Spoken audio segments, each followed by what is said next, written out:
Well, anyway, the last segment there, yeah, we were talking about this rise in political correctness. Yes. And we were talking about why we're having such a backlash or reaction according to the media. Okay. There was an article out that I found interesting, and I thought of you when I was reading this to get your point or viewpoint on this. All right. The title of the article is called Hate in America, Where It Comes From and Why It's Back. Okay. Now, the question is did it ever go away if there was such a thing as hate in America? Did it ever go away? Did it go anywhere? Do people still hold their own opinions? Or it just wasn't on display in the public forum so much, especially during the Obama administration? Well, I think previously we had everybody. I mean, I don't think it went anywhere. I just think that the attacking or the trying to make everything a public situation now has made it deeper because everybody picks their side and fights back. Mm-hmm. Back in maybe 10 years ago, 15 years ago, we'll use black-white jokes, okay? We'll use black jokes as an example. Just an example. I guess that's considered hate, right? White power and all that shit, right? But back 10 years ago, you would just be shunned as a person.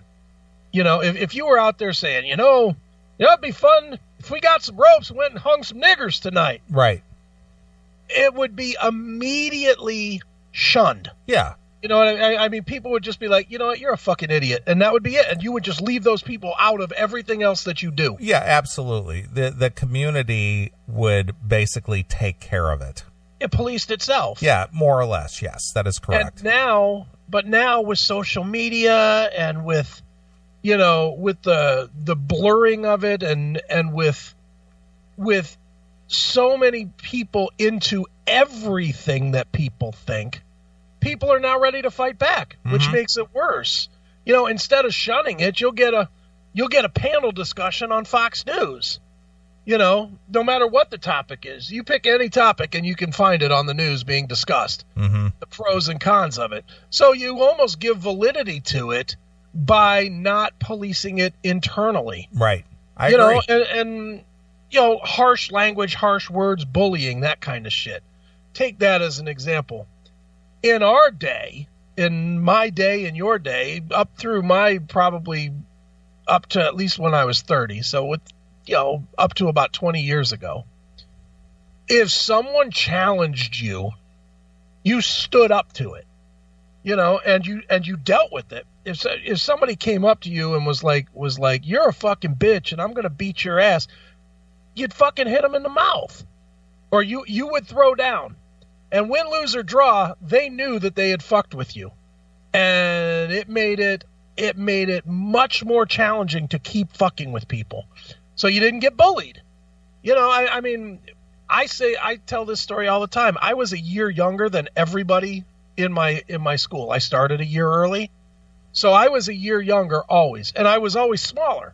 I was always smaller than everybody.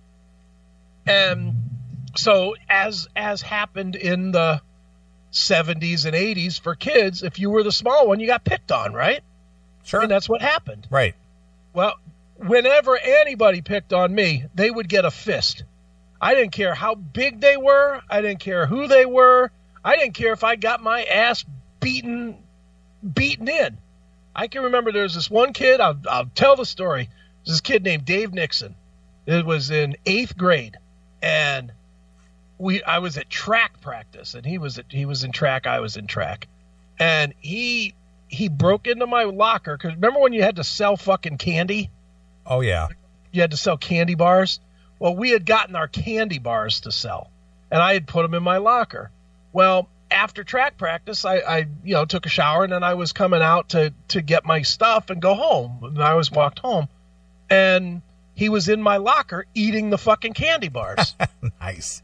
And I mean, he was much bigger than me, and he was like one of the tougher kids in our school, that people generally didn't fuck with.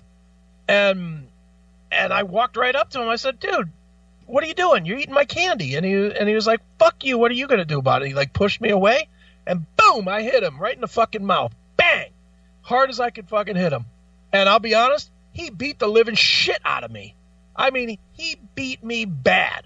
I was a bloody mess walking home, blood coming out my nose and bleeding all over my fucking clothes and everything. And I remember getting home, my mom was like, "What happened to you?" I was like, "It's fine." It wasn't a big deal. But the moral to the story was that kid never fucked with me again. Right. Because I stood up to that kid. And I never got bullied by that kid again. Did you get your $2 per candy bar back that he ate? No. No, unfortunately my mom got to pay that bill. But but that's how it was back in that day. Was you stood up for yourself, and the only time anybody got bullied was when they let you bully them. Right. If you didn't let somebody bully you, they would do it once until you fucking fucked them up. And you didn't have to win the fight. You just had to stand up for yourself. And, it's the oldest saying in the book about bullies is that, if you stand up to a bully, they move on to somebody that's less of a problem. Because in the end, bullies are cowards. So that was how I always handled things. Today's world, they don't do that. Today's world, Jesus Christ, you fucking punch somebody in the face for saying something to you, and they're looking for a way to put you in jail for 10 years. Sure. It's just such a fucking cowardly world that we're living in. And the saddest part about the whole thing is if you go anywhere else in the world, they hand out some corporal punishment. Mm-hmm. Try and raise up and start all this social horse shit in fucking the Middle East or Europe or somewhere. Someone will fuck you up.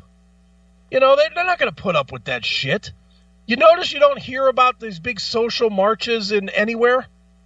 Where do you hear? You hear about uprisings on freedoms. You don't hear about uprisings on gay rights in fucking China. You know why? Because if they do, they get fucking mowed down. They don't give a shit about your social cause. Don't bring it up. Keep it to yourself. And here we want to give everybody this fucking entitlement to have their cause and their thing, and everybody should respect No, everybody shouldn't respect everybody. That's the moral that's missing. Everybody doesn't have to respect everybody's views. You just have to tolerate them, and there is a difference. I mean, me personally, I don't give a shit who fucks who. I'm not against gay anything. I'm against marriage as a whole. As an entire whole. I don't see why, and this is as somebody that was married, I don't see why anybody should get a benefit from a choice, whatever the choice is. If my choice tomorrow is to start fucking guys, I should not get fucking a tax break for that. And if my choice is to marry a woman and have 3 kids, I should not get a tax benefit that you don't get. You know what I mean? What's the purpose of that? Why is that valid? You're working, as hard as I am. So why should I get something you don't get because I decided to put my dick somewhere else and signed a piece of paper to prove it? That's stupid. Yeah.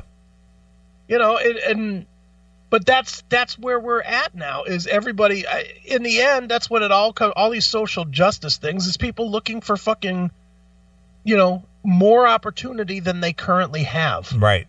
That's why they do it, and it's fucking pathetic. It's just pathetic. Yeah.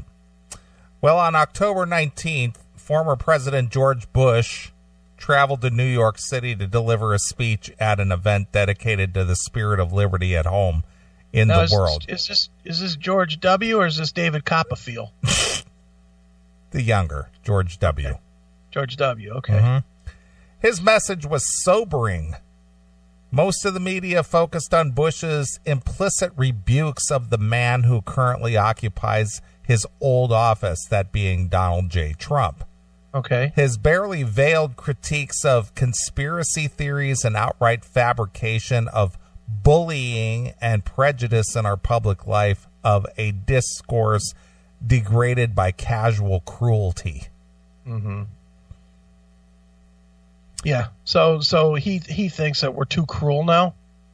No, he's saying that Donald Trump encourages that kind of behavior. Yeah, it's all Donald Trump's fault. It is all Donald Trump's fault. Guess what, asshole? I had that same kind of rage on 9/11 when you were the president, you fuck. I was more than willing to go and kill some fucking Muslims, you fuck. And what did you do? You ordered our troops to go and kill how many people? Shut up. Shut up, you bitch. How many fucking people did this fucking guy kill? Order killed in Iraq and in fucking Afghanistan. And he's going to say that we're fucking hurtful? Fuck you. You fucking actually have real blood on your hands, dick fuck. Shut up. You paraded fucking dead bodies of your kills on fucking TV. Shut up. I hate when these guys get fucking self-righteous and forget their own misgivings. George W. Bush, what did he do as a president? He put Uday and Qusay on TV for the whole fucking world to fucking laugh at, and then fucking Saddam getting hung. So shut up with your fucking, you're so fucking above the fray. You're not. You're a killer. He's a murderer, as most presidents are. I don't want to say it's only him, but how many people did he fucking have murdered? Fuck off. See, now you're making me mad. I know. But less attention was paid to what might have been the most significant part of his speech. Okay. George W. Bush, the previous Republican president, was appearing on the political stage for one of the few times since leaving the White House nearly 9 years ago to announce that hate, of all things, was back. Was back. It's back. Mm-hmm. We've seen nationalism distorted into nativism, Bush lamented. Bigotry seems emboldened. Does it? I'm not seeing it myself, but that's what he's saying. Okay.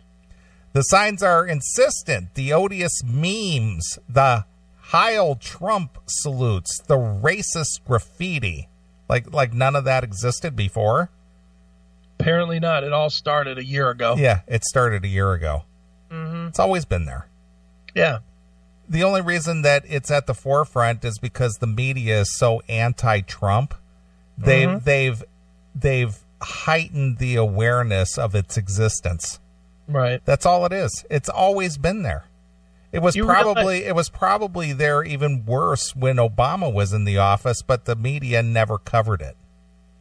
Do you realize how much that would just disappear if the media just didn't cover Trump? Yes. On any level, good or bad. If they just didn't cover him, 90% of the racial horseshit would go away. You're right. So stupid. It is. It's the thing is that the media is so anti-Trump that any little story that they think they can attribute to Trump in a negative light, they'll cover. Well, yeah. It was there all along, but because they were pro-Obama, it was all the good things Obama did, and they weren't about to go out there and cover anything of people having dissent against Obama. Yeah. Because it couldn't reflect poorly on anybody. You know what the saddest part is, at least to me? To me, it doesn't matter to me that the media is, beating the shit out of fucking Trump. Because as I've said a million times, I'm not a Trump guy necessarily. But the saddest part is how dumb the people are. Forget the media can do whatever they want, but I can't believe how easily led the fucking masses are. Well, yeah, they're the sheeple. They're so stupid. I agree. I'm astounded. I am the only conservative, I guess. And I don't even know that I would say I'm a full conservative, because I'm not. I mean, I'm for a lot of what I guess would be liberal issues, like I'm pro-abortion and stuff like that. But in my family, I am basically the only conservative. All of my brother, my mom, his kids, etc., they're all fucking left-leaning. And even my aunts, uncles, cousins, everything, they're all left-leaning. And I am always amazed if I do turn on the news, which doesn't happen very much these days, but if I turn on the news and I hear what the talking points are, because you can pick that up on any channel. On any channel, you watch the 7 o'clock news, you know what the story of the day is going to be all day. And I can watch the talking points, and then I can go to Facebook and I can see, like, especially my aunt and my cousin. I see them on Facebook like at 4 o'clock in the afternoon, and it's like they're just spewing the same shit that I heard at 7 o'clock in the morning on the TV. So it's like there's zero thought. No. There's no, okay, that makes sense, but it doesn't quite jive with what I'm saying. Mm-hmm. Or that makes no sense, that's ridiculous. It's, well, I heard it on TV, so therefore it must be what I need to say. So now I'm going to go out and say it. Trump hates blah, blah, blah, And I laugh at it. I literally laugh, and then I get family members that get mad because when, we got Thanksgiving coming this week, and that's going to be on fire. Sure. Because I'll be the one, and, I know for a fact my niece will come on the attack because she's a big Trump hater. Like, she's one of those that's like, don't say that word in my house, one of those kind. Right. And I know she'll start with me about it, and I will go on the offensive. And then it'll just be a war. I absolutely know that, because, I don't back down. I'm not going to bring it up, but I'm not going to back down from it either. But what she'll spew at me is so little thought, and everything that's just been said for the last 2 or 3 weeks on the TV. Mm-hmm. And I always bring that up. I'm always like, what time did you hear that show? What time did you hear that quote? Then she gets all mad. Yeah. But, it's sad that the people are so... I'm not even saying that people can't hate Trump. If people want to absolutely fucking hate this guy, go ahead and hate this guy. But have a reason that you haven't heard on television. Tell me a reason based on your research. Because if you haven't done research to tell me what this guy is doing that's fucking up your life, then how can you say it? Mm-hmm. If your research is CNN, or your research is Fox News, or your research is, basically one channel's news, no matter whose it is. If that's the extent of what your decision is based on, you're stupid. Because it's no secret at all to anybody on this planet that all of these channels, whichever one you want to pick, has a slant, left or right or something. You know what I mean? Right. So if you like, a lot of people say, well, I watch MSNBC and Trump's an asshole. Okay, well, if I tell you every single day, think of it this way, dude, you have a girl that you spend some time with these days, right? Yes. If every day you saw her, you said to her, man, you're looking a little chunky today. If you said that to her every fucking day, how long would it take before her fucking self, she would start believing that she was fat? Right. What, a week? Maybe? Mm-hmm. I would say by the third time you said it, she'd start believing it. Right. So if you hear only one message, then that's what you're going to fucking believe. Get out there and fucking do some real research. Stop with the agenda-driven horse shit. Learn. Go out there. Like, I don't know if I told you this or not, but I found a news channel that I finally like, that might actually lead me back to watching a little bit of news. I don't know if you saw that Reuters launched an app. Yeah, you mentioned that last week. Yeah, the Reuters TV app, which is really strong, and it's like Walter Cronkite.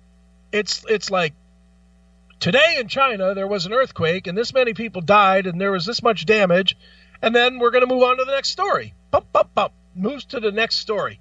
So it's not very slanted, at all, which I was like, wow, that's new, so I'm starting to watch that a little bit to start to gain a little bit more knowledge because I've really dropped out. But people need to just have more than one source. If you're only paying attention to one source, then don't have an opinion because your opinion is skewed anyway. Yeah. Well, I've said this on the show before, and I'll just kind of reiterate that for me personally, I have not watched any kind of news organization news since last probably May or June of this year. Yeah. And I go to YouTube and go to the actual events that took place, not reported by a news outlet, but just say if Trump is given a speech somewhere. Mm-hmm. I will go watch on YouTube the actual speech. Yeah, you find a Periscope. I don't watch it and get a news reporter's slant on what he said. Right. I go watch the speech. Or if Congress, say Trey Gowdy is doing a congressional session, to talk about this uranium one or something like that.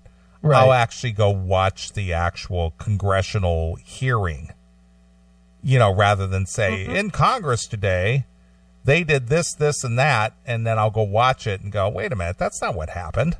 Right. Exactly. So I don't even bother with that anymore. I just go directly to the event and watch the actual event for myself and draw my own conclusions. Yeah, and that's I've been looking for a place to do that, but I can't sit through hours of CNBC. Yeah, whatever that is. Yeah, well, I watch it. They whoever posts that stuff, they cut it up in clips, right? And it might be 20 minutes to 30 minutes at a time. Yeah, that's manageable. Yeah, and I'll watch it. I'll just watch the actual thing take place. Right. Yeah, that's manageable. But watching like a 7-hour hearing. I don't do that. I don't do that. Yeah. No way. But anyway, getting back to this article here. Mm-hmm. A rally to save the Confederate statue and the Unite the Right that descended into violence, including the death of a young woman counter-protester. Recently, I was kind of introduced to the concept of activism and rallies, says Gunter Rice, a 22-year-old New Jersey native who attended the deadly event. See, this is the deadly event. Well, one died. This is the white supremacists versus the Black Lives Matter people. This was Antifa people. Yeah. Yeah, so Antifa, good. So we don't mention them. We just say that some poor innocent was killed. Yes. Okay. In Charlottesville, but was not implicated in the attack on the woman. Yeah, the attack. She didn't get attacked. Some maniac just drove through there with a car. They didn't go attack her. Yeah. See, this is why the media or people who report these stories are always using these inflammatory words or phrases like this woman was just like targeted and attacked. Yeah. What was she on the sidewalk? Yeah, she was like in the crowd. Was she on the sidewalk? Something like that. I don't know if she was in the street or on the sidewalk, but this guy, grabbed a car and drove through there. Mm-hmm. Yeah. A psychopath. Yeah, but it was the way that reads, you would get this impression that she was targeted and attacked. When somebody uses a weapon to kill, it's almost never about their political affiliation. They're just a fucking murderer. Mm-hmm. How about that? How about if you say the murderer murdered somebody? Right. Because that's indeed what happened. The murderer murdered somebody. It wasn't the white supremacists rallied against Antifa killing one woman. No, it was you had a rally going on and some asshole snapped and fucking killed somebody. Right. That's what happened. Individual responsibility, people. Not fucking labeling a group. Even a crummy group, it's still, they didn't. Even in that, I always say it, that if you do something with a group, it's always wrong 100% of the time. You had a bunch of white supremacists there. Well, they weren't all killers. Only one was. Only one was. So that's the only one that should be held accountable for being a murderer. Sure. Not the group. But even by the context of the article that you're reading, the group killed that woman. Yeah. They attacked her and killed her. Yeah, he attacked her and killed her. The group did. Yeah. Just by use of one car and one guy. Yeah. Stupid. I'm like, wait, there's a bunch of white nationalists that go out in public and speak and do all this cool stuff and cool events? Hell yeah. The statistics tell a similar story. The most recent were released by the FBI just this week. The agency's annual measure of the number of hate crimes reported in the United States the previous year. The FBI defines a hate crime as a traditional offense like murder, arson, or vandalism with the added element of bias. Okay. In 2016, there were 6,100 reported instances of people targeted based on their race, religion, sexuality, disability, and national origin, an increase of over 300 over 2015. So Okay. in 2015, there was like, what was it, 5,800? In this latest report, it was 6,100. And we're what, blaming that on Trump? Yeah, of course. But he wasn't president then. Yeah. Well, again, and like last year, the overwhelming majority of those victims were targeted because of their race or religion. Of the 4,496 targeted because of their race, 50.2% were black or African American. Of the 1,583 targeted because of their religion, 55% were Jewish and 25% were Muslim. Okay. This is the second year in a row that hate crime numbers have increased, reversing the trend of the preceding 20 years. Okay. I'm not surprised, said Dr. Jeff McDavitt, an associate dean of directors at the Institute of Race and Justice of Northern University, who has worked with the FBI to train agents to identify hate crimes. The numbers are consistent with those reported in recent months by groups like the Anti-Defamation League and the Southern Poverty Law Center, he said, as well as by cities and other municipalities. In fact, these numbers are for 2017 are looking worse. In America's 6 largest cities, more than 525 hate crimes have been committed so far this year, up from 22% from the same period in 2016.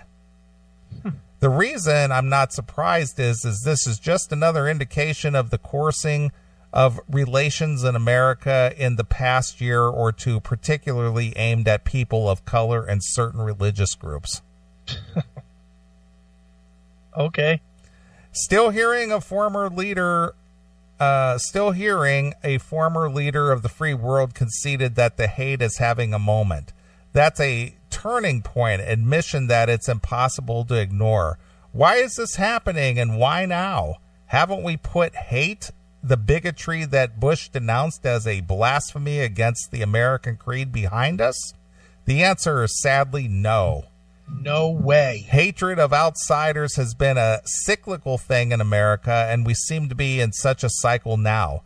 Economic and social insecurity fuels bigotry and new forms of communication. The internet especially, going to your point, helps it spread. By psychologists and sociologists over the past decade have begun to understand the qualities that make up a person susceptible to what was called xenophobia, meaning a fear of outsiders. A useful term that perhaps deserves to be resurrected in the Trump era America, of course. And understanding how people are recruited into hate is a first step in combating it. This article is so full of shit. I know. I'm just sitting here boiling. Yeah, well, the thing is that I heard this word xenophobia rise during the campaign cycle. And if you use the term in its meaning fear of outsiders, are you fearful of illegal Mexicans or, coming across the border? Are you fearful of them? No. if you have a bias against them, what would your bias be? Is it because you're afraid of them, or what? My bias? If you have a bias, say, I do have a bias against illegals because they're taking our fucking money. Okay, so is that fear of them? No, I don't fear them. I just want them. I just don't want them. I don't want to pay any money toward them. Right. I don't feel any responsibility for them when I'm already paying. Allegedly, these tax dollars that I'm paying is to fucking enforce these laws. Yeah. So fucking enforce the laws. Yeah. Well, see, here's the thing. Here's the narrative that I've heard a lot in the last year. Mm-hmm. Well, Trump wants to build that wall because he doesn't like brown people. He wants to build the wall, which, to be honest, I think was one of the more silly things he said. Well, regardless of the silliness or how you take it, but in the gesture of building the wall per se, he wants to stop illegal immigration. Correct, but is it because he fears brown people or he doesn't like brown people? He's got a funny way of showing it, considering he's employed thousands of them in his life. Right. You know, if that's fear, that's quite a fear. Yeah. No, it's about enforcing the laws and draining our economy. Yeah, we have no fucking money. We're $20 trillion in debt or whatever it is. You know, it's got to get fixed. The reality people don't want to know or don't want to hear, and why. And I think this is one of the big reasons that the left people don't like Trump is because he's a fiscal guy, and you know he's a core fiscal guy that's like, if you don't have enough money, you can't have this. Yeah, you can't you don't donate to charities when you're in the hole on your bank account. Correct. You know, that's kind of the math. And yeah, but that's just being mean when you say that. Well, but think about that in your own life. If you have negative $38 in your bank account, do you fucking throw a 20 in the guy ringing the bell in front of the grocery store? No. Fuck no.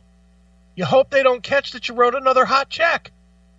You know, so that's the whole point that that this whole illegal thing is to get rid of that. You know, and the left side are so fucking dependent on that shit for so much. They depend on the handouts. They depend on the free stuff. They depend on the votes that comes from people that they enable. You know, they are the Democratic power base is built on handouts, and they need it. That's why they're so adamant about giving it. Not because they want to help people. They don't give a fuck about people. They just want a pathway to keep themselves in power. Right. And it's easy. Certain things, I mean, we can agree to disagree on some points, but there's some points that should be universally accepted, and for the life of me cannot be made. There's no explanation to them that the Democrats tend to do. Why in the fuck would you not want to make people prove who they are to vote? Yeah, I agree with that. What? I mean, you can't even get on a plane without a driver's license or a valid ID. There's no rational reason to not have to prove who you are to vote. There's no rational reason to have that. But they will fight you tooth and nail that the disenfranchised this or that. Well, if you're poor, you can't get an ID. That's their excuse. If you're poor, you can't get an ID. Oh, really? Then how about this for a plan?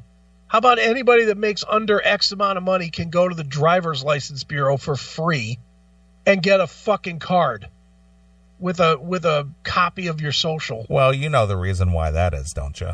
Why? Because if you get ID'd, you might be wanted for something and they might nab you. Well, if you're wanted for something, you should be nabbed. Yeah, but we don't want them nabbed. Hail and kill, caller. You're on the air. Hail and kill. Philly Pat. Hey, what's up? What's up, Pat? Not much. I just wanted to talk about that Charlottesville thing real quick. Okay, were you there? The whole thing was, were you the driver of that car that ran that poor woman down? No, I wasn't. Psyched to say. Well, but the thing is with the woman... You sound disappointed you weren't the driver. Well, she was a psychopath, so what's the difference? Anyway, the thing is there's been a lot of weird reports about that she supposedly died of a heart attack and wasn't even hit by the car. That's a lot of that's been going around. I don't know how true it is. Okay. And that she was like a 300-pound woman and in very poor health. All right. So, well, conspiracy theory aside, what else you got? Oh, no, I just generally think that what you guys have been saying is pretty much how I feel, is, the whole, they're totally trying to polarize everybody and say everybody is out to... Who's they? They who? The media. Oh, the media. Okay. Yeah, the mainstream media, which is pretty much, like you guys said, all those networks. Right. They're out. They tell you they have a narrative they're trying to sell you, basically. And this whole thing about, the whole thing where people are saying there's these hate crimes, and half the time it seems they forget to tell you that they'll find a report later on that they're fake, or that they weren't real hate crimes, and then they kind of just bury it. So. Yeah, I agree. I mean, that's, and the thing is that ever since Trump was running for president and now that he's president, I mean, I salute the guy for having the balls to stand there and just call these people out and say, you're fake news. You're fake news. Yeah, they are. They're fake news, and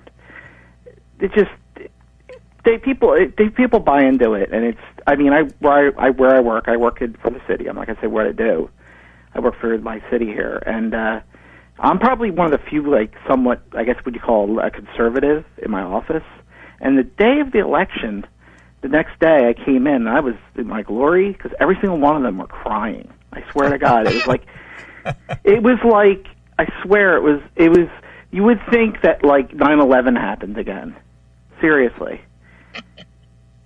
And it was it was people. One woman said, "This is great." She goes, "I'm not going to consider myself a United States citizen. I'm just going to be a citizen of the city I live in now." Okay, whatever. Go move to Mexico. You ever notice that all these people who want to leave the states, they never choose to go to Mexico? Well, why would they? Mexico won't let them in, first of all, because they actually follow laws. Right. And if you want to go to Canada, Canada actually is worse. They won't let anybody in. Right. And they're anyway. But I just wanted to just put my 2 cents in on that woman who was run over in the whole Charlottesville debacle, I guess you could call it. All right. I think they just made too much of that. Sure, they did. But the thing is it was just a chance. It's a great story, I guess. Yeah, it was just with a chance to say, torches and all that. See, hate. See? Oh, by the way, since when is hate going to be wiped out from humanity? It never will. It's kind of a natural ability. You have to hate stuff. Right. That's why they have different flavor ice creams. You can't eat not everybody's going to like pistachio ice cream, right? Anyway, Hurley Cruel, fuck you, pal. Hand job. I'm out. Goes Philly Pat. So you were saying? No, I'm just listening. I mean, it's if the lady that got killed would have been carrying a tiki torch, we probably would not even have heard that there was a death. Do you agree with that? Probably, yeah. We probably wouldn't have heard anything about it. It would have just been covered the fuck up. Sure. But whatever. It goes back to what I was saying in the last segment. You just got to vocalize. You got to not cave into this shit.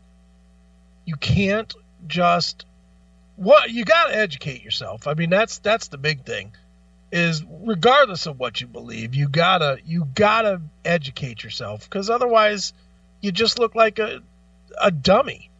If you're just rehashing and spitting out what the media is saying, you look like you look stupid.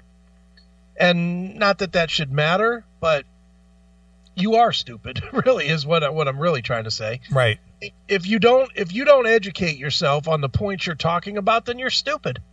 You're asking to look and sound and be stupid. Right. And and that causes you to make decisions that are not sound.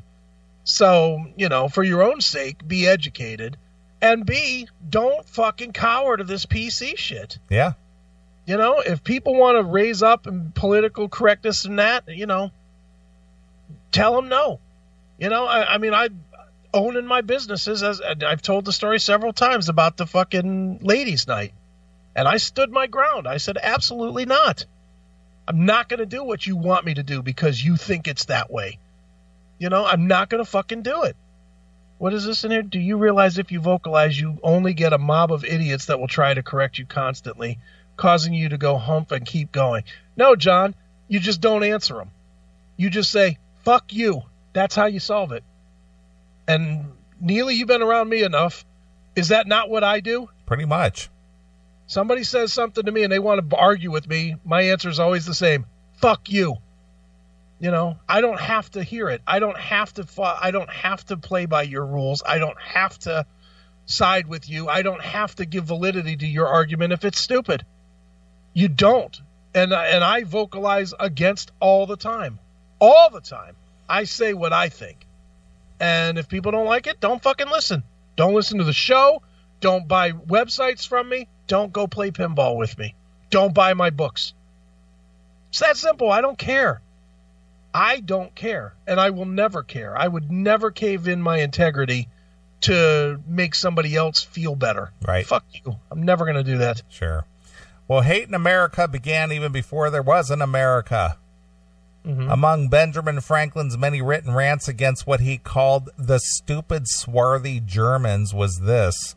Mm-hmm. Why should Pennsylvania, founded by the English, become a colony of aliens who will shortly be so numerous as to Germanize us instead of our Anglifying them, and will never adopt our language or customs any more than they can acquire our complexion?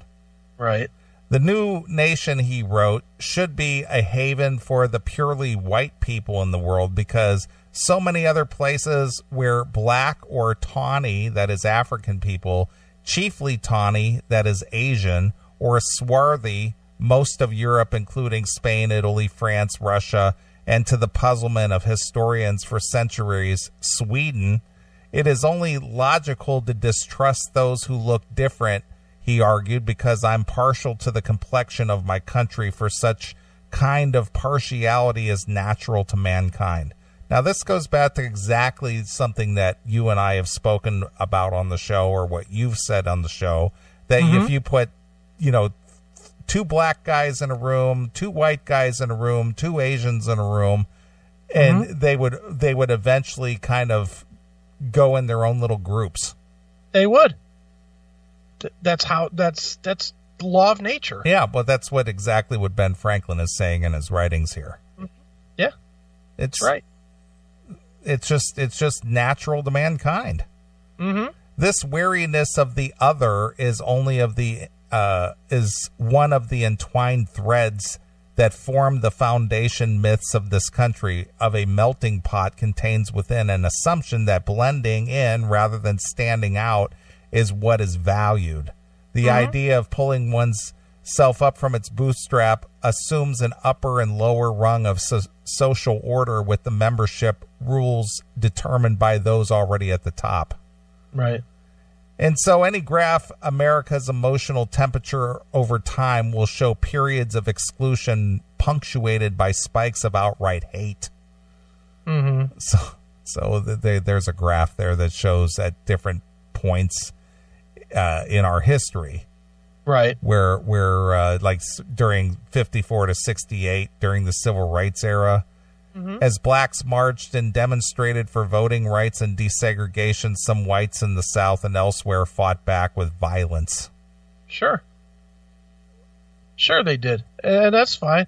Don't you think that a part of the reason that there is so much animosity toward black or black movements or whatever right now is because there is no Dr. King or there is no Malcolm X. You know, there's no leader that has a point.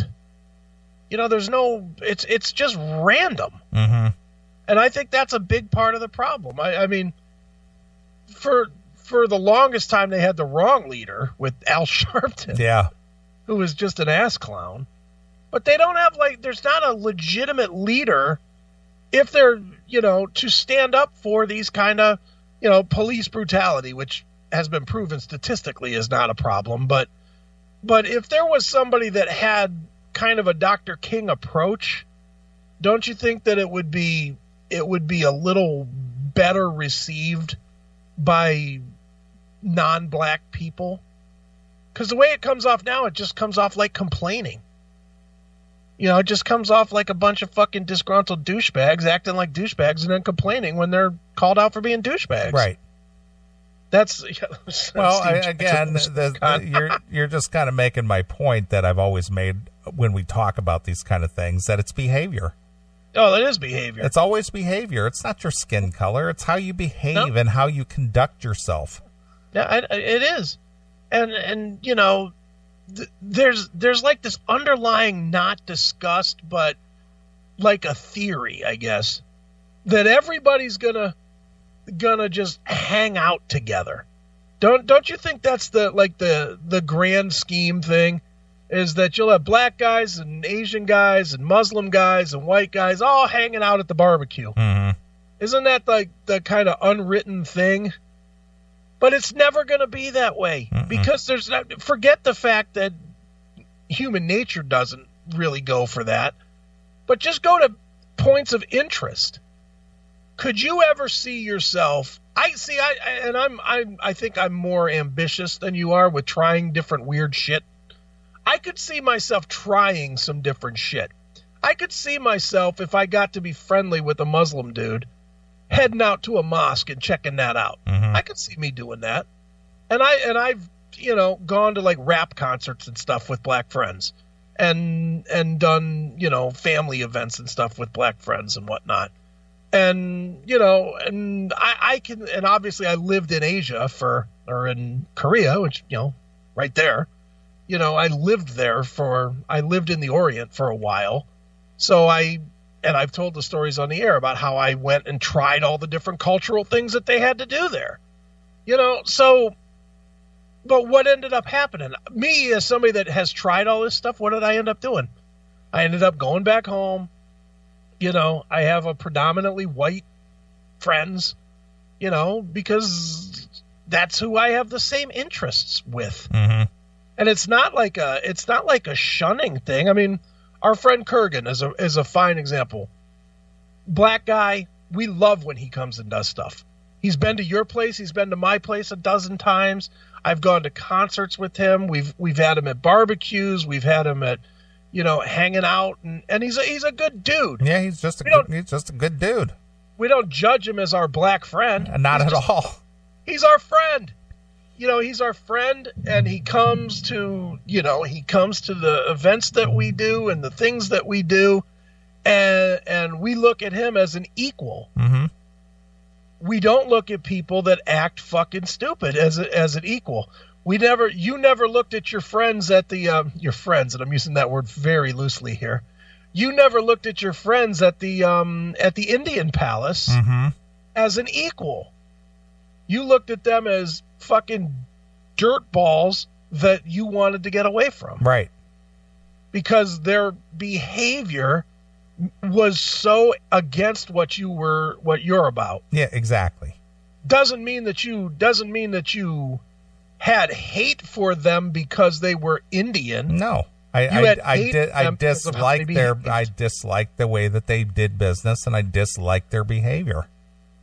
If they had in their shop, and obviously they didn't, but if they had someone in their shop that was what I'll call a Windian, a white Indian, mm-hmm. a guy or a wannabe Indian, if they had one of those guys that was in there acting the same way they did, you wouldn't have liked him any better because he was white. No, I would probably disliked him even more. Yeah. Because you'd have been like, dude, you should know better. That's exactly what I was thinking. I mean, that's really what it comes down to. It's always going to be behavior, but people don't want to hear that. When you shun the Muslim guy and his wife that shot up that place at San Bernardino last Christmas, Mm-hmm. when you shun that, it's taken as you hate Muslims. It's not taken as you hate that guy, you hate that behavior, and you hate the ideology that led that guy to that. It's not perceived as what it should be perceived as. Right. It's perceived as, well, you hate Muslims. And that's not the case. The case is you hate fucking people that follow an ideology that is built on not assimilating to the customs of this country. That's what you hate. Right? Yeah, exactly. Yeah. So, I don't know. This guy's not wooing me with his behavior ad here. No, not at all. But anyway, just to wrap this up real quick, basically what they're blaming this on is the rise of Trump. Right, of course.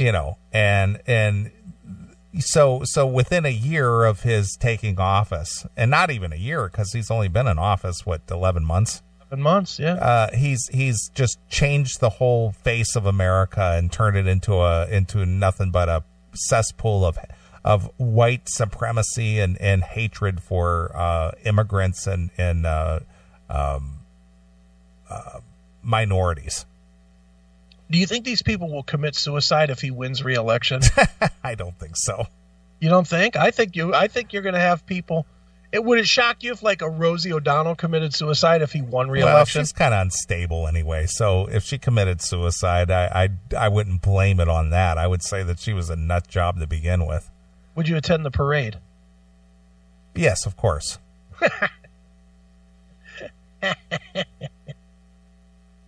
Too funny. Yeah. So just to read a couple of, reactions to this article.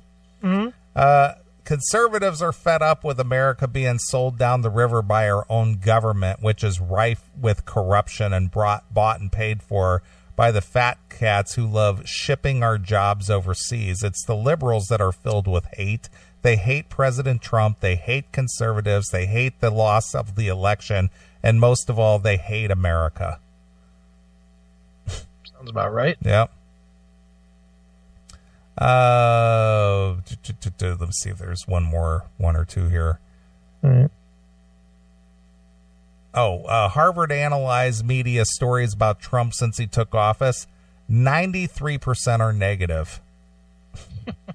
It's 99% on college campuses. Those two are the most prolific sources of hate in America. Yeah. And the last one, hate actually comes from articles like this. The author clearly despises Trump supporters. Anyone that cites the Anti-Defamation League, Southern Poverty Law Center, and selected works from leftists in the academia is not credible. These people start from the premise that all Trump supporters are racists and then work backwards. No mention of Antifa, no mention of Muslim extremists, no mention of Black Lives Matter, no mention of Bernie supporters shooting GOP congressmen. According to this article, only white Trump supporters are racist. Any idea why Trump supporters would get angry? Any idea why Trump won? Kind of sums it up. Yep. So anyway, I'm just wanted to point out the fact that we live in a hateful country. No, yeah. Not for too much longer. I mean, I'm sure Hillary 2020. Don't you think? That's her time. I'm with her again.